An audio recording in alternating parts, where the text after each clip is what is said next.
یہ کہانی ہے ایک ماں کی، ایک غریب بے سہارا مگر حوصلے والی ماں کی اور اس کی بیٹی کی، جس نے خواب دیکھے، خواب جو پورے ضلع کی حقیقت بن گئے۔ ایک پرانی جھونپڑی میں ایک ماں اپنی ننھی سی بیٹی کے ساتھ رہتی تھی۔ چھت سے پانی ٹپکتا، چولہا بجھ چکا تھا، مگر اس کی ماں کی آنکھوں میں امید کی شمع جلتی رہتی تھی۔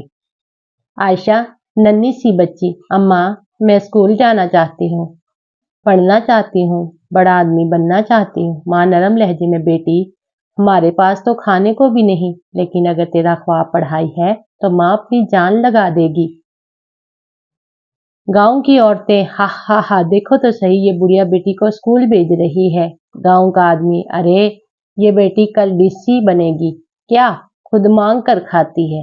لوگ جتنے طنز کرتے ماں کے دل میں اتنی ہی دعائیں اتر جاتی۔ بڑھیا دن رات کھیتوں میں مزدوری کرتی، ہاتھوں میں چھالے پڑ جاتے، کپڑے پسینے سے بھیگ جاتے، مگر چہرے پر سکون ہوتا۔ کیوں؟ اس لیے کہ وہ جانتی تھی یہ پسینہ اس کی بیٹی کے خوابوں کا پانی ہے۔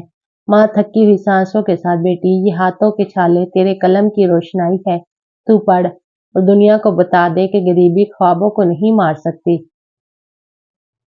رات کا منظر، چراغ جل رہا ہے، بچی کتاب پڑھ رہی ہے۔ عائشہ، اماں میں کبھی ہار نہیں مانوں گی، ماں کی دعا تیرے ساتھ ہے بیٹی، اللہ تجھے سرخرو کرے۔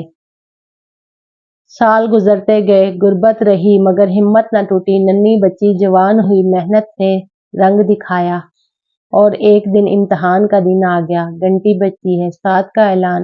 استاد، مبارک ہو عائشہ، تم نے پورے ضلع میں فرسٹ پوزیشن لی ہے۔ ماں آنکھوں میں آنسو، یا اللہ یہ میری دعاؤں کا صلہ ہے۔ مس عائشہ، آپ اب اس ضلع کی نئی ڈپٹی کمشنر ہیں۔ تالیوں کی گونج، ماں روتے ہوئے بیٹی کو گلے لگا لیتی ہے۔ وہ لمحہ ماں کی زندگی کا سب سے بڑا انعام تھا۔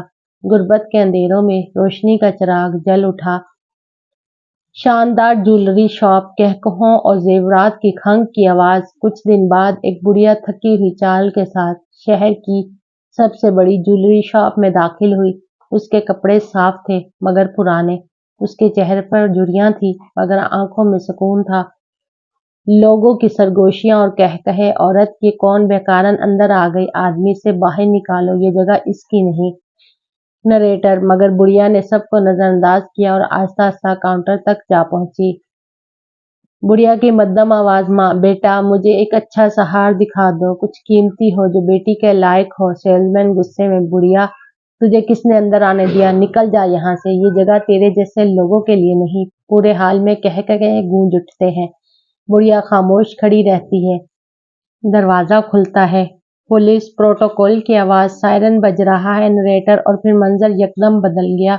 لوگوں کے حیرانی کی آوازیں، سب لوگ، ارے یہ تو ہماری نئی ڈی سی صاحبہ ہے۔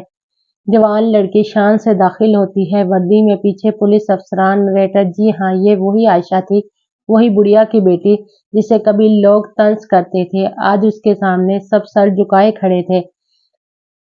عائشہ ماں کو دیکھ کر دوڑتی ہے، قدموں میں گر جاتی۔ اماں یہ سب آپ کی قربانیوں کا نتیجہ ہے، اگر آپ نہ ہوتی تو میں کچھ نہ ہوتی۔ ماں بیٹی کو اٹھا کر گلے لگا لیتی ہے، آنکھوں سے آنسو بہہ رہے ہیں۔ پورا حال دم بخود تھا۔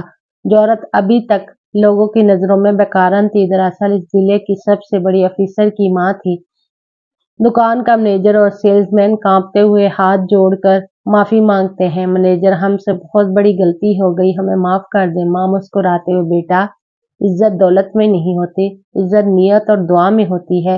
نریٹر، اس دن سب نے سیکھا، اصل عزت روپیہ یا زیور نہیں بلکہ ماں کی دعاؤں میں چھپی ہوتی ہے۔ غربت، طنز، بھوک کبھی بھی ماں کی دعا کے آگے نہیں ٹھہرتی۔ یہ کہانی ہم سب کو یاد دلاتی ہے کہ کبھی کسی کو اس کے کپڑوں، اس کے حال یا اس کی غربت سے مت پرکھو، ہو سکتا ہے وہی شخص کل اس مقام پر ہو جہاں پہنچنے کا تم تصور بھی نہ کر سکو۔